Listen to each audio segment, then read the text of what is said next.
Okay, we're ready to go. Everybody, please welcome Jordan Adler. He's going to be talking about irregularity of regular expressions. All right.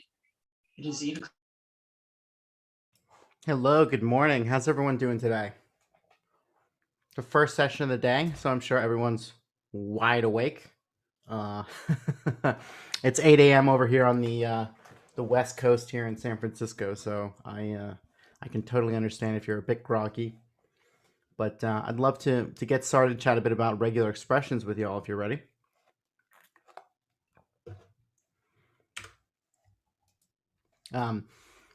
First, a bit about what we'll be doing in this presentation. I'll go over some kind of quick overview of regular expressions, talking about a little bit about the history, a little digression on language theory, some tools and use cases and engines for regular expressions, typical call patterns, and then get straight into the kind of flavors and syntax of regular expressions and how they vary. And I'll provide examples in POSIX BRE, POSIX ERE, Perl, as well as Raku.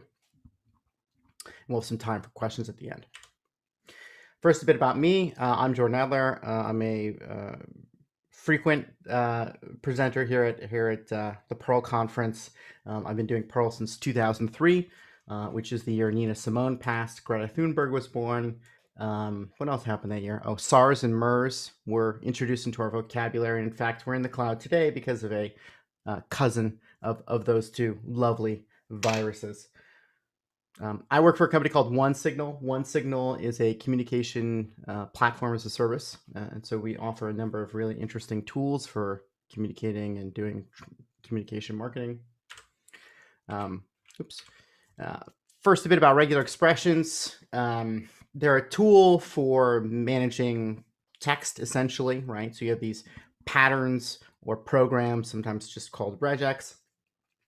And these essentially dictate or describe ways to manipulate or scan text for certain kinds of characteristics.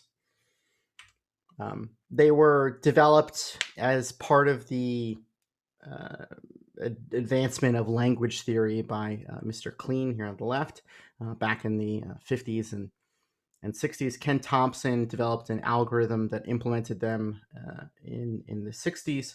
Alfred Aho extended that, adding some of the features that we call extended regular expressions today, and eventually became formalized as POSIX EREs in the 60s. Henry Spencer developed a regular expression library in the 80s that was passed around Usenet, added quite a few new features that really formed kind of the basis of what we think of as modern backtracking regular expression engines. Larry Wall, of course, as everyone here knows, took that, embedded it into Perl, extended it, and developed a number of new features. And then looking at Raku, kind of took some fresh perspective, rethought some of the design decisions, and really came up with some interesting features in Raku regular expressions and Raku rules. Russ Cox developed a library called RE2, also RE1, but RE2 is the significant one in kind of the early 2000s. And this is the one used in the Go language and in Google Tools. It's notable because it doesn't support backreferencing, doesn't support backtracking. And as a consequence, it's more performant but less feature-rich. Bit of digression. So we call them regular expressions, but they are because they are in part inspired by, or based on the idea of regular languages, and developed by Clean out of this idea of, formal language theory. In practice today, however, most regular expression programs and patterns are not regular. They are either Turing complete in the case of Perl or Raku if you're using embedded code, or context sensitive depending on if you're using a backtracking system. Common use cases for regular expressions include text editors, grep, command line utils like grep, set, and awk that enable you to use regular expressions to find text on a file system. Search engines often use regular expressions under the hood quite a bit for tokenizing and parsing and so on. Almost every programming language's standard libraries, yes, of course, ACK is one of the best. ACK is better than grep. Standard libraries include, almost all of them include some sort of regular expression engine. And of course, the compilers, almost every compiler includes parsing. Every compiler includes parsing as its first step, and often those are backed by Regex. In fact, you'll notice the Dragon book here on the right has a familiar name as one of its authors, and that's no coincidence. In terms of the engines that implement regular expressions, there are many. We talked a bit about the Henry Spencer Regex library, but there's also TRE, RE2. Perl has its built-in. GNU core libraries has a Regex engine that's built into GNU grep and GNU awk and so on. GNU sed. AT&T Unix has the ATS. Raku has its own. Java has one, java.util.regex, which has its own quirks. And of course, there are even now FPGA, GPU, and other kinds of hardware accelerated regular expression engines for those who are doing massive regex at scale. One quick note, when it comes to regular expressions, you're applying a program to a representation of text in data. And so you have to be cognizant of what exactly that means. Most modern regex engines use or support Unicode well, but you have to be careful when you're writing your regex program to be cognizant of what that means, right? So if you take a look at some characters like this, combined AE character, which is common in some languages, will support the dot wildcard. In some cases, wide characters like Chinese pictograms will match as a single character, although internally they might be represented as two characters, and some regex engines will interpret that as two characters in a row. That's called the wide character. In terms of actual call patterns, once you've built a regular expression pattern or program, typically you pass that along to your engine along with a string, and you request one of 4 different kinds of executions for that. The first would be counting, right? Show me all the matches, just the number. I just need the number. Matching is another one. Give me all the matches, potentially capturing them. Substitution, apply the program that makes changes in the string. And splitting, so take a long string, chunk it up into smaller strings based on a regular expression program. And of course, no talk about regular expressions is complete without a warning to not use regular expressions. And that's no different today. Jamie Zawinski is noted for this pithy quote about the problematic use of regular expressions, but there are challenges. Regular expressions can be difficult to debug. They can become problematically complex at scale, and they can represent security challenges if not well managed and if using user input as part of the program. So let's dive into some of the specifics of regex flavors. So here this is the format we'll go for the rest of the talk. We'll have BRE, ERE, which are the POSIX basics and extended regular expression standards, as well as Perl and Raku syntax down here at the bottom.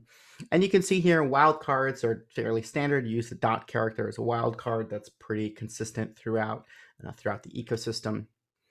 When you get into anchors, this is where I think things start to deviate. BRE and ERE have support for these caret and $ start of and end of line anchors. Perl extends this further, creating word boundaries, string start, string end, and many other kinds of anchors. Raku also supports these anchors, but the interesting and notable bit is the syntactical change in some of these, the way that Raku refers to these anchors. And I think that the motivation behind these is readability.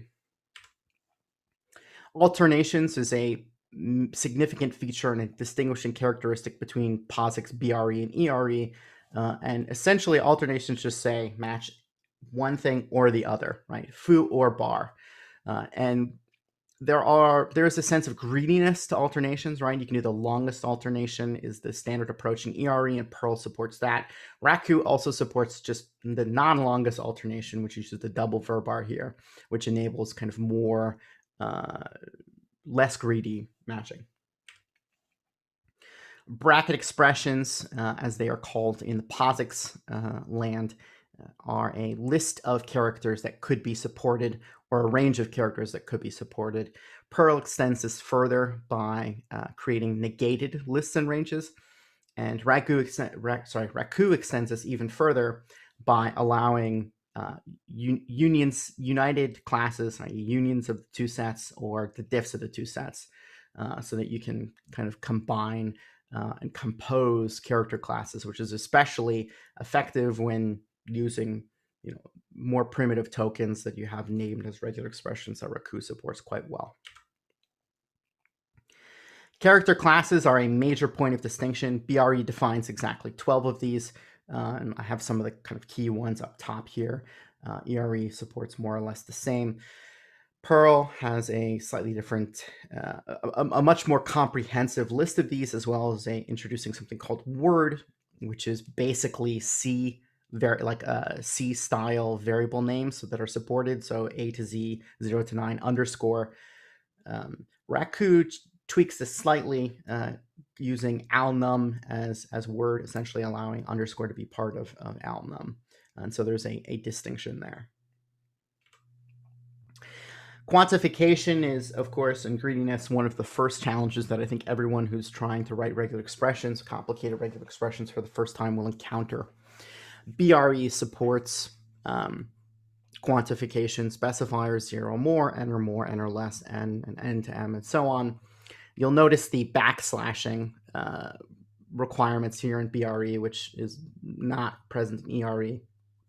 And it's part of why people often say POSIX BRE has /itis, right? You'll have to write a bunch of these backslashes to deal with these meta characters. ERE also introduces this kind of 0 or 1 question mark and 1 or more plus sign syntax sugar, if you will, that essentially provides something like the n or more or n or less, but for 0 and 1. Perl supports the same as ERE, and Raku does as well, although it has a separate syntax for specifying a specific range.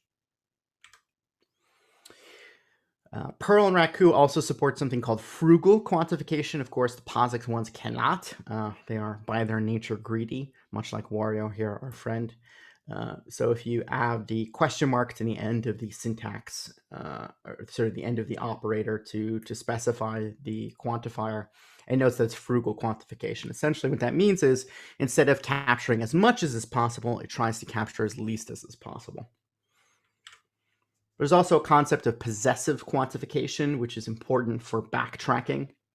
Essentially, you dictate that the quantification ought to be greedy, but ought not to backtrack. And this is an important technique for writing performant regular expressions. And Perl supports this with the plus operator, relatively new. And Raku uses the colon to denote possessive quantification. Grouping, capturing, and back references are a common feature of regular expressions. BRE and ERE support capturing. Perl and the Henry Spencer Regex library introduced back references, and this back referencing, the original syntax was like /1. Perl uses $1. Raku does as well. Raku also has named capturing. One challenge with back references in particular is that the adding this requirement to your regular expression engine eliminates or necessitates that you use an algorithm that is not necessarily optimally performant. BRE and ERE do not have what we call zero-width assertions, but Perl and Raku do, and these are quite important. I think these are relatively myopic examples, but there are a lot of powerful programs that you can write. Let's say, hey, look for a bar that's not before a foo or not after a foo or something along those lines, and that's something that I think is a significant distinguishing characteristic. White space and comments are another feature that Perl brings in that enables you to make regular expressions more readable and document them in line. You have to use the /x modifier in Perl. In Raku, all the /x modifier is essentially by default, and there's a colon sig space in Raku. In Perl, so I note the modifiers here, so you can do kind of multi-line, single line, and global matches using modifiers. The syntax is relatively similar. There are other ways to specify modifiers, but it's noteworthy that the PCRE and IRE don't support this. It's also possible to embed code, and this is one of the things that makes the Perl and Raku regular expressions meaningfully significant. And in fact, Turing complete. You can embed code using the syntax noted below. There are other ways to embed code too, by the way. You can embed code in a Boolean context, and you can embed code as part of a substitution, as well as the E modifier, which allows the evaluation of the substitution string, and the EE double modifier, which I'm not going to get into, but are additional advanced features that are unique to Perl and Raku. Perl and Raku also support recursive regexes. So this is essentially saying, hey, apply this same regex program that's described here as part of a part of the regular expression. This is neat, particularly if you're working with an embedded program. If you're trying to regex out Lisp, that's not something that's easily done without recursive regex. You can write a program that tokenizes quite clearly. And my favorite feature is a kind of a Raku-only feature. With the first-class support for regular expression that Perl introduced, Raku takes us a step further and provides first-class support for grammars. Using tokens in kind of an EBNF style syntax here, you can create tokens that are based on regular expressions. And these regular expressions can be, these regular expressions can be used to build these grammars. These grammars can be used to build kind of more complex and more complex programs that you pass in to specific classes. So there's a lot of composition that's supported here in Raku rules and Raku grammars that is not supported elsewhere. Raku also supports conjunctions, which is a sort of, can kind of think of it as the Boolean and to the alternations Boolean or. And this is particularly helpful for more advanced, again, this is a myopic example, but for more advanced programs, this is a helpful effort. And that's all I have for you today. I'd love to open the floor and have some questions. I know quite a few people have messaged me on the chat here with some specifics. I'd love to hear more about other things that people have noted, questions and comments and so on.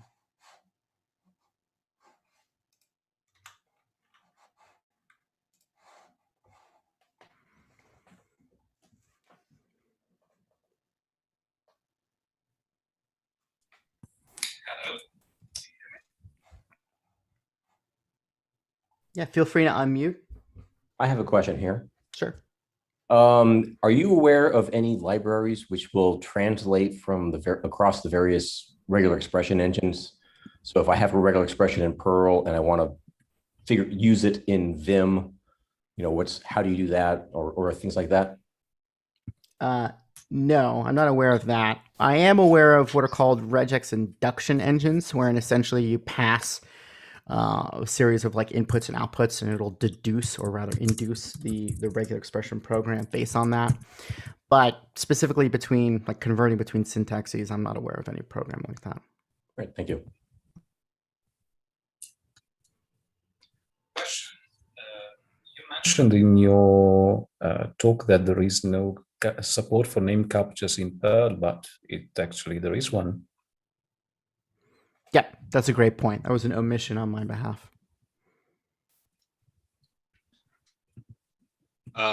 One thing that I like to use the look-aheads for is because you can use the pause function to figure out where you are in the last string that you matched on, and sometimes you want that pause to return the beginning of an expression, where normally if you just have a match, it'll be positioned after the match. And if you wanted to position before the match, you could do it as a zero width assertion instead, and then you'll be positioned right before that match, which can be handy in a lot of cases. So I end up using the look asides for stuff like that often. In Vim regular expressions, there is a I think it's the ampersand operator, which does something like that. It's a sort of look ahead that it's not really a look ahead. It's more like, you got an atom, and if it matches, then try to match something else after that. So it's pretty similar to the double end in the last slide. Gotcha. So it's like somewhere between a conjunction and an assertion. Yeah, the Vim Regex flavor has quite a few interesting characteristics, actually. There's this concept of magic, wherein you can make it more and more capable. Question about the look behind. I believe there has been some development in recent Perl version to support a variable length look behind, correct? Instead of just doing some clever hack to sort of simulate it. Is that correct? I'm not familiar with the latest developments of the Regex engine in Perl. Maybe someone else could comment on that.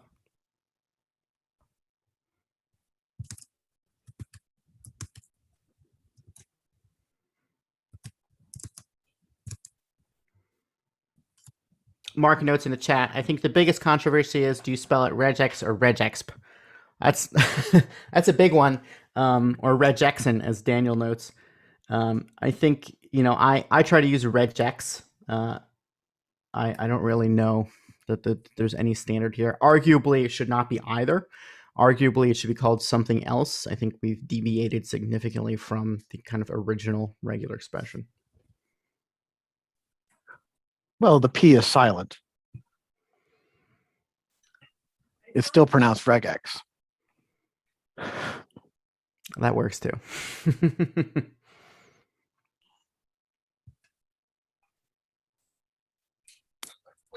Mentioned Unicode support and locale support during the talk, and there is also the layer of what a string means when you actually apply a regex to it.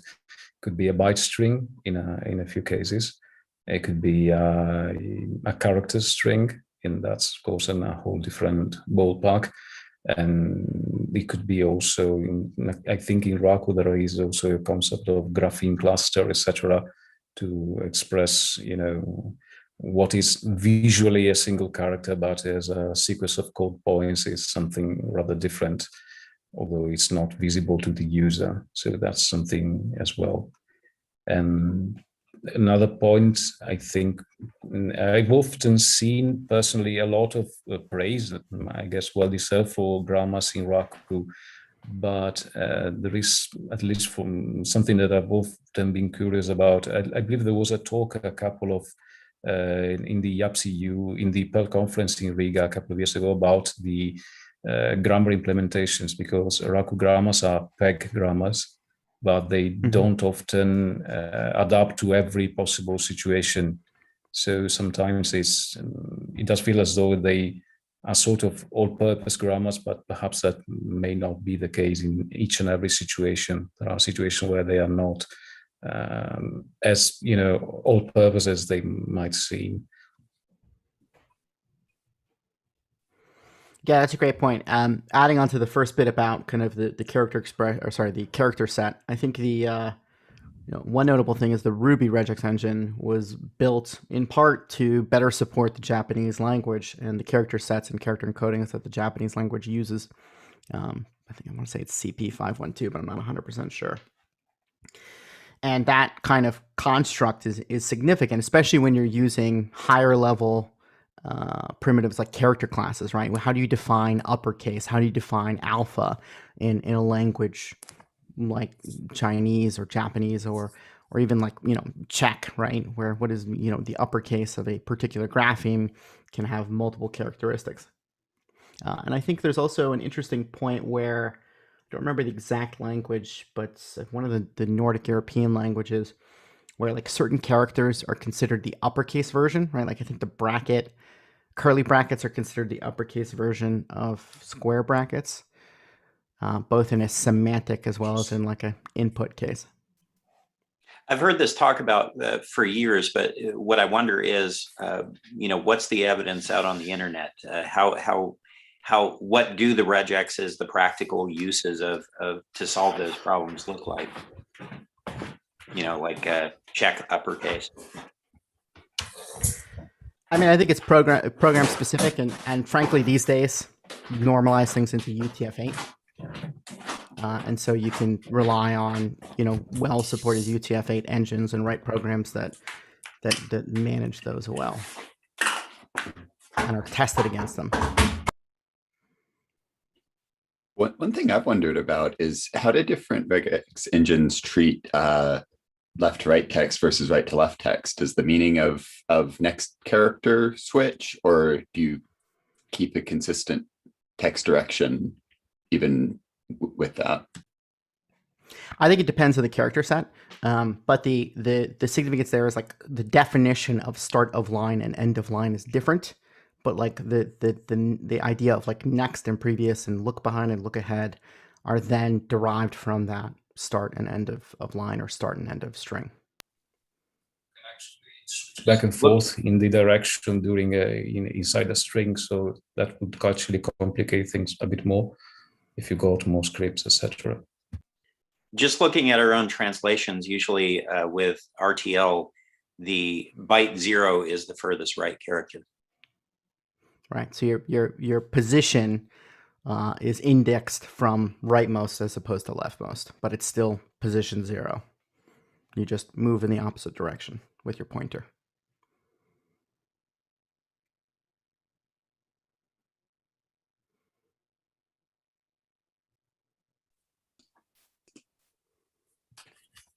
One of the things that surprises me about regex is, or that I learned very late, is the difference between $ and \Z. In my opinion, it's kind of an unfortunate side effect that $ is pretty much what everyone uses, but really almost everybody should be doing \Z. In the fact that they mostly work the same means, I don't know, did we get it wrong when we designed the PCRE language or the regex language? Or yeah, I mean, that's a great point. I think a lot of that semantic derives from POSIX BRE, which was really derived from parsing fairly simple like lines of source code mostly. And so the like idea of boundaries and other anchors is less significant when you have semicolon and other kinds of anchors to focus on.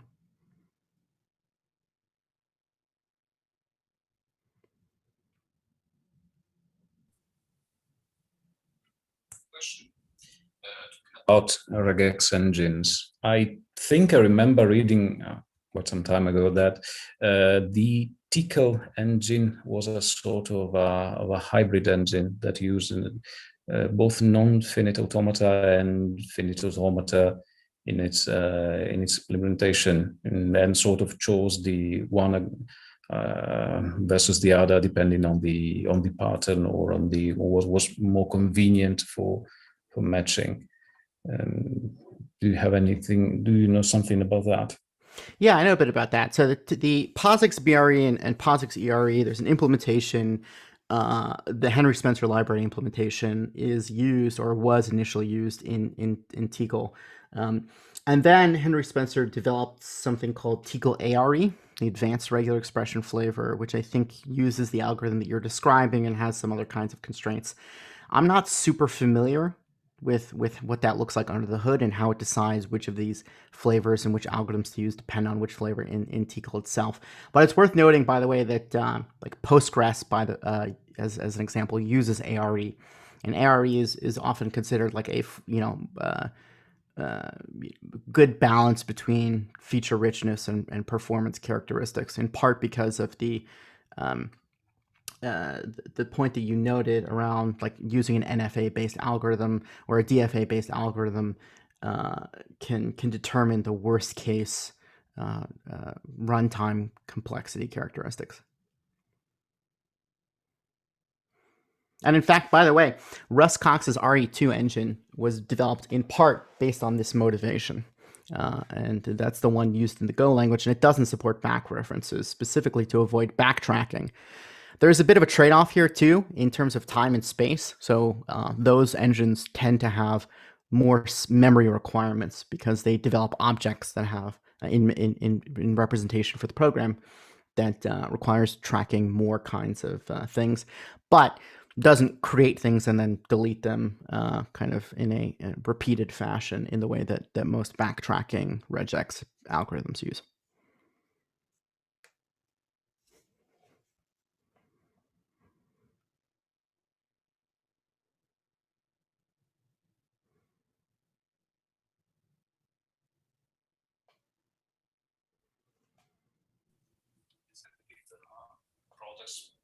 Since there's a product comes to mind, which is RSpamD. It's a anti-spam engine that uses a combination of, I think, RE2 or something similar for certain kind of, text patterns, then sort of falling back to PCRE for more complex matches, etc., in order to maximize the efficiency when it comes to the time constraints, etc., or also to sort of try and prevent as much as possible catastrophic backtracking or similar problems with NFA engines, for instance.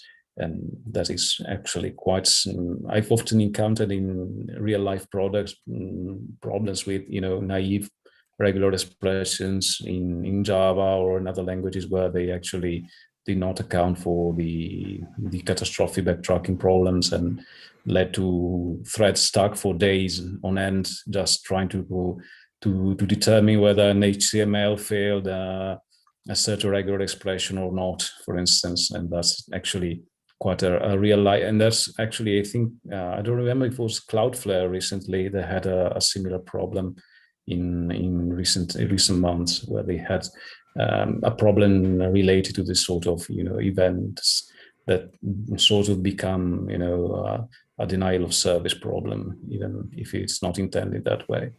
Oh, and in many ways it is intended that way, right? The what they call REDOS, right? The regular expression denial of service. If you have an understanding of the patterns that are used, the specific programs, oftentimes pulled like in RSpamD or Apache, pulled from users, right? The operators of the system. And then the string, which is pulled from kind of the internet, right? So I can send an arbitrary string. You can cause buffer overflows and other kinds of indirect negative consequences for by essentially leveraging attacks on the backtracking algorithm. Yeah, Mail Spam Assassin, which is a Perl product, they use something called RE2C, which basically turns the regex into C code. And then that's actually what runs over the mail as it comes across. That's interesting. I've never seen that. I'll have to take a look at that. And now I'm sitting here wondering what engine RE2C uses to convert it to C. So I'm going to go look myself. Use sort of a time limit on the regex, computation, etc., in order to avoid the sort of problem where there is. I've often encountered as well with Spam Assassin or similar products that sometimes if you craft your regexes a bit in a bit of an unfortunate manner, you can find threads that have been running for, I don't know, 1 year on processes like that, because it probably encounters something that was not, they could not fail in reasonable lifespans, and has sort of got stuck on servers for months or years on end. So that's quite a real problem, even if it's something most people don't actually come into contact with, but it is a problem. That's why there are many. There are a couple of projects apart from the grammars, the Perl grammars, the Raku grammars, that are based on Perl grammars. There are actually other projects that sort of say, okay, let's avoid regexes when one can use a Perl grammar or something like that.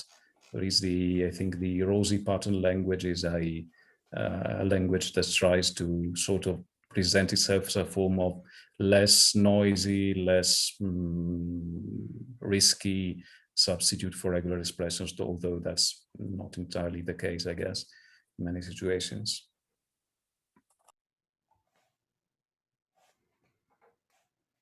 William has shared a link to Rosie, the Rosie pattern language, in the chat.